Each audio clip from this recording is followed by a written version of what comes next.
Okay, so here we are again. So welcome to another session in the Global Foresight Summit. This year, we organized the Global Foresight Summit with the APF and the WFR, the journal, and Fast Forward, our company. So for this session, we have with us Daria Lamb from the Institute of the Future. And she's going to be talking with us for the next 45 minutes on how to be and act like a futurist. Okay, so Dania, I leave it on your side. Great. So thank you, Miguel. So hello, I'm Daria Lamb, and I am the ambassador to the future at the Institute for the Future, and delighted to be able to share with you some of our thoughts on how to think like a futurist. And I'll spend a few minutes introducing a little bit about the Institute, maybe 2 minutes. And then I'm going to dive through sharing with you 5 rules, 5 guidelines for thinking like a futurist. I'm hoping that this session, even if you're familiar with foresight, will give you some new perspectives, some new ways of welcoming people into the community of foresight. And I'll stop a couple of times, and I have right on my slides, I want to hear from you. I want to learn with you guys and from you all. And so I have some places in the chat where you can share with me what you're observing and how you're thinking like a futurist. So let's dive in. This is our offices in Palo Alto, which has been closed, of course, for the last 15 months. But if you were to come and join us, you would hopefully find an energetic community of foresight thinkers. The Institute is over 50 years old. We are a nonprofit public research organization. And at our core, we focus on those connective technologies and the way society is changing. So we're based in Palo Alto. We're really interested in the things that are happening in science and technology, particularly how the next 10 years might be differently. But how does that intersect with how people might respond, how society might respond? So we're always going to put people at the center of our forecasts. And really at our core, our mission is to combat that short-termism, whether it's through the research that we do or whether it's through our training. We just really want to give people the capacity to think ahead and get beyond that short-term official futures and instead build towards their preferred future. So the Institute does research and training. We're doing classes on Coursera that you can audit for free. We do classes all the way up to about 24 hours of course time offered over 6 weeks, where we will certify you as a foresight professional, so a foresight practitioner. So go into our website and check things out. And at the Institute, we are really fortunate to have a global group of research sponsors and partner organizations that span the globe, that span everything from the World Bank and NATO in the governmental side to large foundations like the Gates Foundation to corporations ranging from Lego to Microsoft. So we're very fortunate to have had over the 50 years developing a lot of great partners to stretch into the future. So let me share with you our observations on ways that organizations use foresight and some compelling reasons why they should, and then we'll dive into those 5 rules. So we find that most organizations use foresight for these 4 things: to anticipate new opportunities and risk, to evaluate what they're wind tunneling it, right? Testing it against what might happen in the future with their plans, to develop new products, new offerings, new services. And then this last one about building internal readiness, resilience, and a shared perspective, I think is really powerful. It's this idea that if your organization can think together about the possibilities in the future and have a shared conversation, well, then you can be working together towards that future in a new way where people might be willing to give up some of their fiefdoms, some of their silos, and instead become more aligned. And by building a shared perspective and a vocabulary and a tool set can be really powerful. And there is evidence. Please, if you don't know this, go out and find this. Renee Rohrbeck, a researcher with Aarhus University and other universities in Europe, has completed a 10-year longitudinal study showing that future-prepared firms perform better. And increasingly, there's more and more research showing this. In the case of Renee Rohrbeck's research, they developed a maturity model of what does it mean? What does it look like if you're an organization that actively considers the future? And the ones that are higher on that scale over a 10-year longitudinal study showed higher profitability and higher growth. And the firms that didn't actually had a price valuation, a discount, a deficiency. And in fact, I think that higher growth is really an interesting statistic because higher growth might mean that they got there early. They were a bit ahead of the competition. So when someone says to you, why should we be thinking about the future? Why should we be incorporating foresight? You can say, listen, there are tangible results from this, both internally strengthening our organization, our resolve, our sense of partnership internally, and also external and financial rewards. So how do you start thinking like a futurist? And even if you are, what are some ways you might coach people to think about a futurist?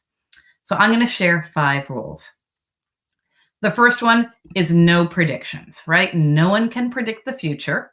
What we can do is we can think about it systematically, and we can actually move from this cloud of uncertainty to inspiration about what are the possible actions, and we can build resilience by considering the future. And really at its core, future thinking is about readiness. This image actually was prepared probably 2 years ago before the pandemic. And how appropriate that this image is about vaccines and getting that little boost, that little shot to get you beyond what you're facing today, but prepare you for things that you might face. So at the Institute, we say no one can predict the future, but what you can do is you can forecast the future. You can have a sense of the direction of change, and you can think about what are the new possibilities out there. The future is a safe space. There's no data. It hasn't happened yet. And in a sense, during the pandemic, we all became futurists, right? We all had to consider multiple possible futures. When will our offices reopen? When will our supply chain, well, something new will happen? How will people respond to the shifts that are in front of them? And so futures thinking is about seeing those new possibilities, not making pinpoint predictions. And at the Institute, when we produce a forecast, we often use a format of a visual map to show that there are actually multiple stories going on in the future. And in this case, this one's available on our website. Each one of these jigsaw puzzle-y shaped pieces is actually the core of a different story, a different component of what's going on in the future. And they're not disconnected. They're interrelated. They're adjacent to each other. Sometimes there's combinatorial innovation. They come together in new ways and create something new. And you can see it's not about saying into 2025, a certain percentage of students will be doing something specific. Instead, it's these are the big stories that are going on, and how might those come together to impact multiple possible futures and our different and unique perspective. So not predicting, forecasting. And we at the Institute talk about foresight practice as a cycle that prepare, get the building blocks. Foresight is looking out, considering what might happen. Insight is really powerful. That's when you decide what does it mean for your organization because different forecasts mean different things to where you are and what you're in the ecosystem and what your strengths and what your organizational values are. And only after you go through that cycle and see what it might mean for you do we suggest you then prepare action. And of course, it's a cycle because it always needs to be refreshed because the world's always changing. So the next rule for future thinking is focusing on signals. And let me share with you a bit about signals and how you can use them. So William Gibson, the science fiction author, famously said, "The future's already here. It's not evenly distributed." I alternate back and forth between New York and the Bay Area, San Francisco and Palo Alto of California. In New York, we have these really cool towers in the city called NYC Connect. NYC Link. They've been there for years. You can charge your cell phone. You can check maps. You can see what events are happening nearby. You can call 911. You can check a weather forecast. It's free. It's all right there. It's really accessible. San Francisco, the city that thinks of it as one of the most technologically advanced communities, doesn't have anything like that. But in Palo Alto, and right nearby is the home of Google X. Then they have autonomous vehicles driving around all day long with a safety driver in them. But in New York City, that thinks of it as one of the most sophisticated cities in the world, and one of the largest in the nation, doesn't have a single autonomous vehicle. So both of those are futures that are coming, and they're not evenly distributed. So how do you start to spot those little things that have the power to grow and change? So we say it's time to put up your antenna and develop the art and science of signal spotting, of spotting that new service or experience or anecdote or observation or news story. It might be the article you just forwarded to a friend.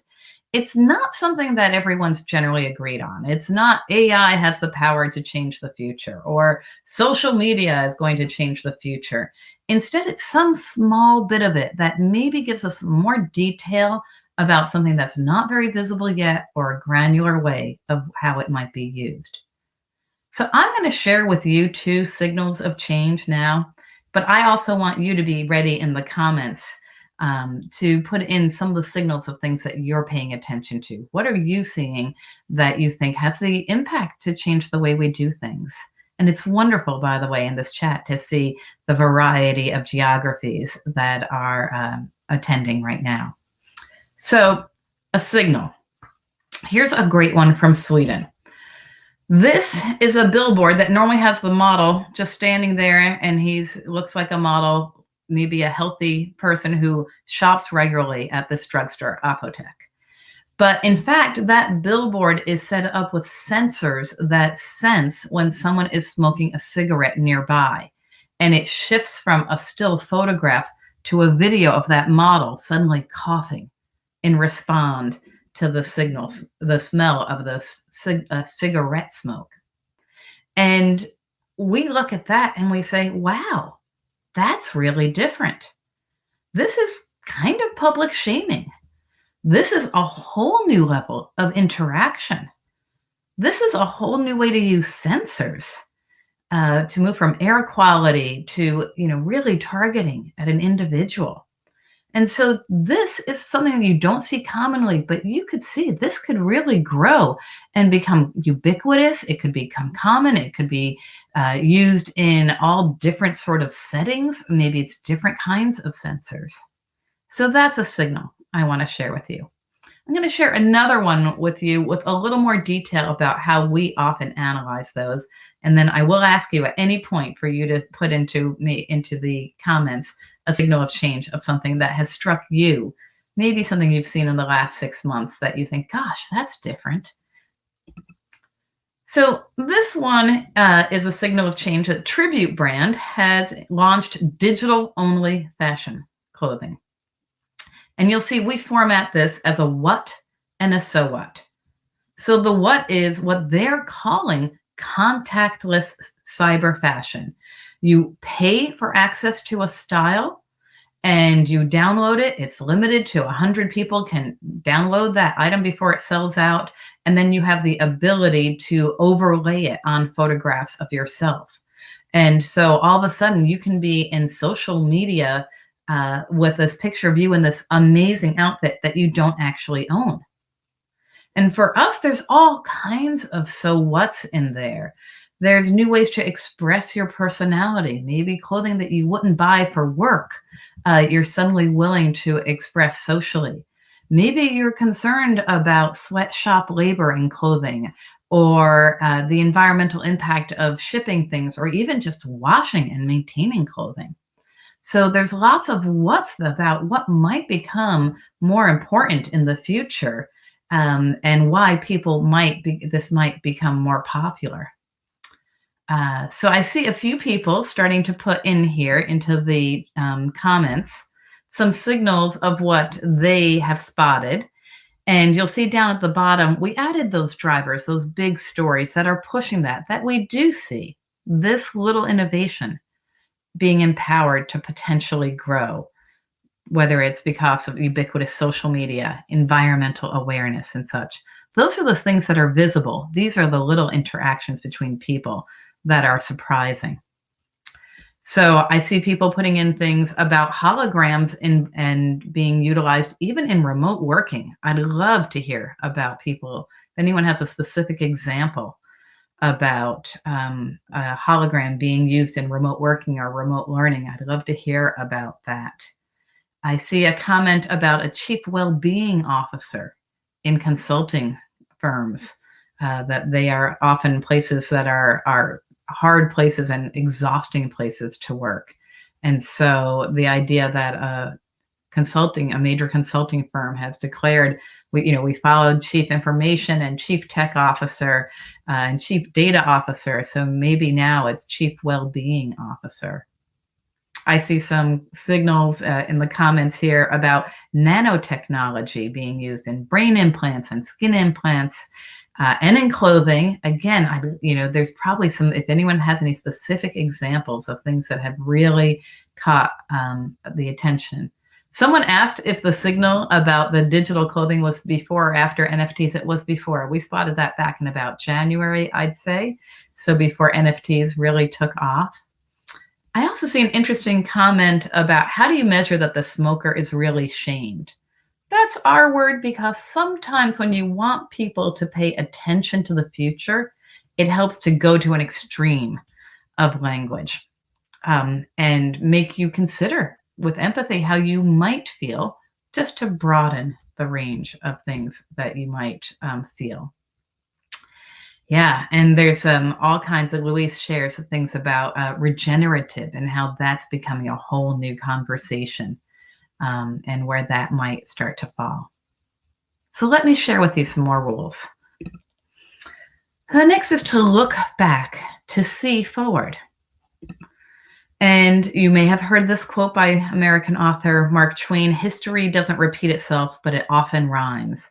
So what can we spot and anticipate by looking back? And we'd like you to stop and think about the Gutenberg printing press. It was a huge technological innovation in the mid-1400s, in the middle of the 15th century. And we think a lot about how it freed people's time from, those monks who might have been transcribing texts, and information and knowledge became more ubiquitous. But it also created an opportunity for people to share their own opinion more widely, and get that out, rather than an official story being copied and retold. And if you really were to think back to the Gutenberg printing press in the early 1400s and the mid 1400s, and look ahead 100 years, you'd see the Protestant Reformation. You'd see really the scientific revolution and the whole birth of the Enlightenment.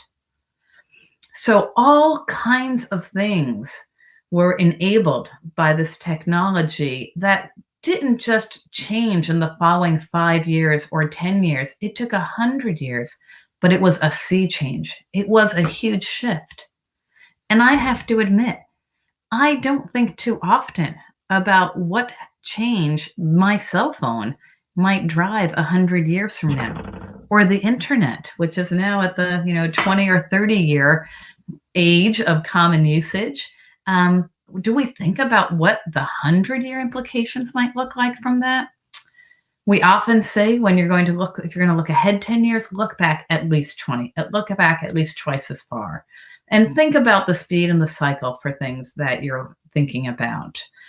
If you're designing new computer chips, your cycle that you're looking back and forth might be 5 years. But if you're designing utility plants, it might be 30 and 40 years for some of those investments. And so to be able to stop and think of how things we've observed change in the past, this is also a wonderful exercise to do to bring together people at the beginning of a foresight project. If you've got skeptics in your organization, say, listen, we've been through change before, we've ridden it, we've benefited from it, we've been challenged by it. Let's take some time together and maybe map out a timeline of some of those things. It is interesting. Somebody points out that the printing press looks a bit like a guillotine in here. Maybe it was chopping off the official futures. So look back to look forward. The fourth rule that I want to share with you is something that may take a little more cognitive load to digest, but super powerful. And I think that once you start to think this way, you won't go back. So one of the past presidents of the Institute brought to us the idea of thinking on the two-curve framework. And the idea here is that in the upper left of that curve, as we're moving through time in the direction of the arrows, in the upper left is today's way of doing things. And we have a suspicion or an observation that it's declining in its utility. It might not go away altogether. There might be residual assets that continue to have value, but the way we're doing things may not be able to be maintained. And there's no value in this. It's simply a path and the recognition that there's another path rising up. So down on that bottom left arrow, rising up, are the new ways of doing things. And the realities that you have to learn here is that, first of all, we're always living on two curves. Every organization, every person is living with today's way of doing things and watching and spotting tomorrow's way of rising up. And that tomorrow's way of rising up, the way you can figure out what the heck's going on there is the signals, those signals of change. And I'm going to go back to Justin's question about weak signals versus technological progress, right? We're talking not about iterative change here. We're talking about what are the disruptions? What are the things that make you scratch your head and think differently? Those are the things that down below that we can start to maybe gather together and forecast some possibilities for the future. And be prepared to live both today and tomorrow's curve. Remember when I talked about the shift with the printing press? We think one of the big to and from stories that people are seeing now is that shift from institutional production to social structured creation. The same idea that people are now enabled in new ways to come together, to pop up, to collaborate. The fact that I can just jump on from my home in New York and engage with so many of you. And maybe together we can all work and solve something that hasn't been solved before, even though we've never met in person.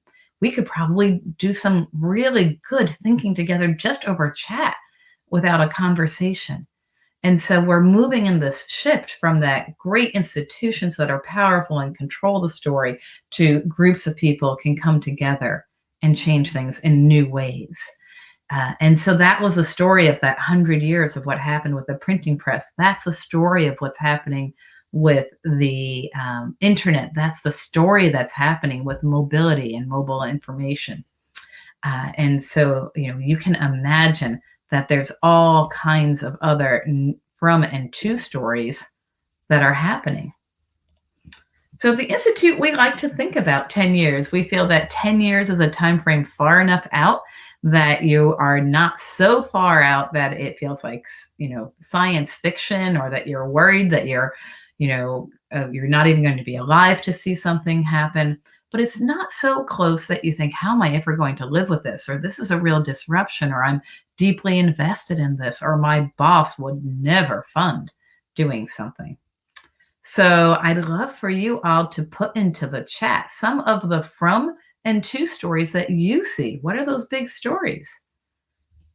Certainly, we're seeing the from and to story of cars, of moving from self-driven, fossil fuel powered cars to autonomous vehicles that maybe are driven all the time, that are powered differently. Yeah, Antonio, from shareholder capitalism to stakeholder capitalism. I love that phrase. The idea of whether or not organizations are invested in and prioritizing their physical and fiscal partners, their financial partners, and instead are broadening who their stakeholders are in their ecosystem and looking out much broader. That's great. Peter puts into the chat here, centralized flat currency to cryptocurrency, right? Again, that, institutional, this is the way currency is used, to this multi-dimensional cryptocurrency that is dependent on many people and not on any one in particular. Ingrid shares about automation and how we're moving from, not just automation, but humans plus machines. Humans and robots together, socializing, interacting. So automation's kind of this cold, hard thing going on, but there's going to be much more ubiquity going on in here. Justin shares from the ownership of goods and capital to the on-demand rental of goods and capital in value chains, right? Even whether it's that digital, whether it's the lawnmower that you don't own, but you just rent a couple of hours, whether it's a physical item or a digital item.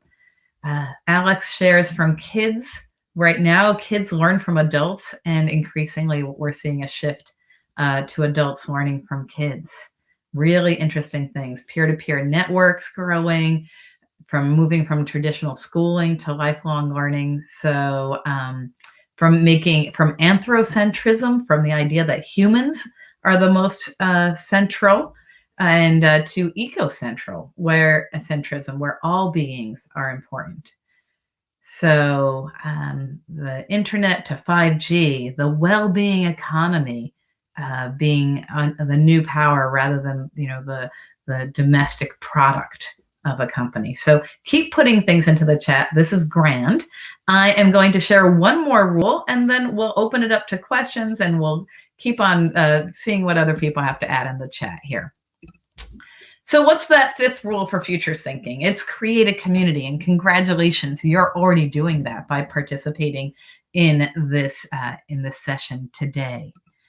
And we have certainly come to understand that three-dimensional, multidimensional organizations and organisms have much stronger connections and flexibility and the ability to learn from one another when something is done. So don't try to gather signals on your own. Instead, find 3 friends and say, hey, once a month, let's have a brown bag lunch and we each bring 2 signals of change, something that surprised us. Or start a staff meeting by asking one person to bring 1 or 2 signals, or everyone to bring 1. Don't do that on your own. Start a group that shares foresight. Join APF if that's where you are in your foresight practice, and continue to engage in places like the Global Foresight Summit. So build that community. That's what those 5 rules are about. And really, the Institute wants to remind you that at your core, you have been thinking about as a human and planning for the future for the 11,000 or more years that we've undertaken agriculture. So you all have been wondering about and planning for the future, and continue to use this. Visit our website And in the chat, you can put in questions. You could put in an opportunity or a challenge that you see coming in the next decade, maybe a conversation about how it might impact your work. So we've got a couple of minutes here for chat. And I'll just, oh, what is APF? Someone asks. That's the Association of Professional Futurists. So it's a wonderful, very giving and sharing community. I'll share some more of the stories here, and from the linear to the circular economy is an interesting